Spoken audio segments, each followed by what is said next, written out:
انسان کی یہ سوچ ہو، یہ فکر ہو، اس کی یہ چاہت ہو، اس کی یہ منشا ہو کہ میرے سامنے والے بھائی کے پاس جو نعمت ہے وہ نعمت اس سے چھن جائے اور بے شک مجھے بھی نہ ملے۔ وَدُّوا لَوْ تَكْفُرُونَ كَمَا كَفَرُوا فَتَكُونُونَ سَوَاءً، یہ چاہتے ہیں کہ جس طرح انہوں نے کفر کیا ہے نبی سے تو تم بھی کفر کر لو، انہوں نے نہیں مانا نبی کو، تم بھی نہیں مانو، تاکہ نہ ماننے میں تم اور ہم برابر ہو جائیں۔ یہ ان کا حسد ہے۔ اللہ تعالیٰ اس سے بچائے اور محفوظ رکھے۔ یہ حسد کی سب سے بدترین شکل ہے کہ یہ کسی کا بھی فائدہ نہیں سوچتا، یہاں تک کہ اس کو اپنے بھی فائدے کی وہ نہیں ہے پرواہ، یہ کہتا ہے بس کسی طریقے سے وہ نعمت اس سے چھن جائے۔ حسد کی دوسری شکل اور حسد کی دوسری صورت یہ ہے کہ انسان کی یہ سوچ ہو، یہ چاہت ہو، یہ مرضی ہو، یہ آرزو ہو، یہ تمنا ہو کہ میرے سامنے والے بھائی کے پاس جو نعمت ہے وہ نعمت اس سے چھن جائے اور مجھے مل جائے۔ یہ بھی حسد کی بری شکل ہے، بدتر شکل ہے، لیکن بدترین نہیں ہے۔ کیوں بدترین نہیں ہے؟ اس لیے کہ کم از کم یہ اپنا تو فائدہ چاہتا ہے، اس میں اتنی تو عقل ہے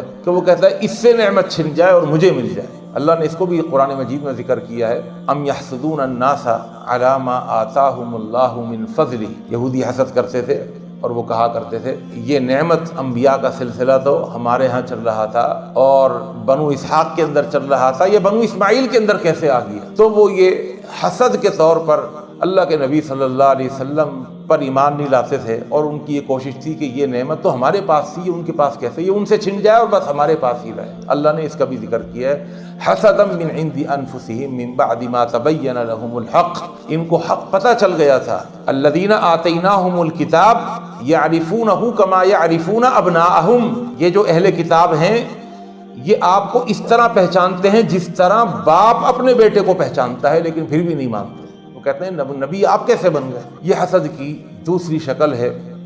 حسد کی تیسری شکل اور حسد کا تیسرا درجہ یہ بہترین درجہ ہے۔ اللہ کے رسول صلی اللہ علیہ وسلم نے فرمایا لا حسد الا فی اثنین، حسد کرنا جائز نہیں ہے الا فی اثنین، مگر دو آدمیوں سے حسد کر سکتے ہو۔ حسد یہاں پر رش کے معنی میں ہے کہ انسان کی یہ سوچ ہو، انسان کی یہ فکر ہو، یہ چاہت ہو، یہ مرضی ہو، یہ منشا ہو کہ میرے سامنے والے بھائی کے پاس جو نعمت ہے وہ نعمت اس کے پاس بھی رہے اور وہ نعمت مجھے بھی مل جائے۔ اس کو رش کہتے ہیں ہماری اردو زبان کے اندر۔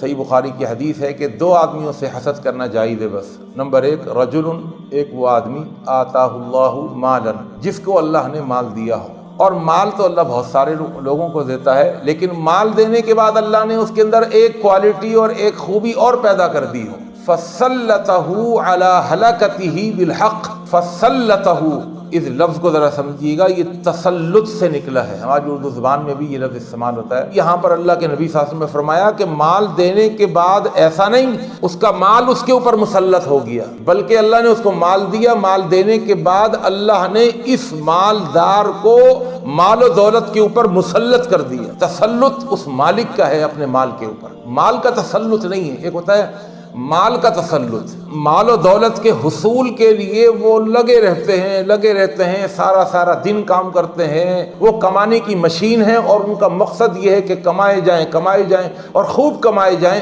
اور ان کے پاس بہت ساری دولت جمع ہو جائے، اور ہو بھی جاتی ہے۔ لیکن یہ وہ لوگ ہیں کہ جو اپنے مال و دولت پر مسلط نہیں ہے، بلکہ ان کا مال و دولت ان پر مسلط ہے، اس لیے کہ یہ مال و دولت ان کو جب چاہتا ہے سلاتا ہے اور جب چاہتا ہے جگا کے رکھتا ہے۔ ان کا نیند کا وقت آ جاتا ہے، لیکن ان کا کاروبار کہتا ہے نہیں خبردار، سونا نہیں ہے، کاروبار کرنا ہے، کام کرنا ہے، بڑے بڑے آرڈر ملے ہیں، کام کرو بھائی۔ یہ کاروبار پر مسلط نہیں ہے، اس کا کاروبار اس پر مسلط ہے۔ بہت سے لوگ آپ نے دیکھے ہوں گے کہ وہ اس کے بالکل برعکس ہوتے ہیں۔ کھانے کا وقت آیا تو وہ دکان کے اوپر اپنا کام چھوڑ کر کے نیچے دسترخوان لگا کے بیٹھ جاتے ہیں، تختی آویزاں کر دیتے ہیں۔ لنچ ٹائم، کھانے کے ٹائم کتنا بڑا کسٹمر آ جائے، کتنا بڑا گاہک آ جائے، ہم کھانا کھائیں گے، بعد میں اس کو دیکھیں گے۔ یہ وہ لوگ ہیں جو اپنے کاروبار کے اوپر مسلط ہیں، اور مسلط کر دیا ہو کس پر؟ علی ہلکتہ بالحق، حق کے کاموں پر جو شخص اپنے مال و دولت کو خرچ کرتا ہے اور اس طرح خرچ کرتا ہے جیسے یہ اپنے مال و دولت کے اوپر مسلط ہے، ایسے آدمی سے تم حسد کرو، اور تمہاری یہ سوچ ہو، یہ چاہت ہو، یہ مرضی ہو، یہ منشا ہو، یہ خواہش ہو، یہ آرزو ہو، اللہ جو نعمت تو نے اس کو دی ہوئی ہے وہ نعمت مجھے بھی دے دے، اور پھر میں بھی اسی طرح اپنے مال پر مسلط ہو جاؤں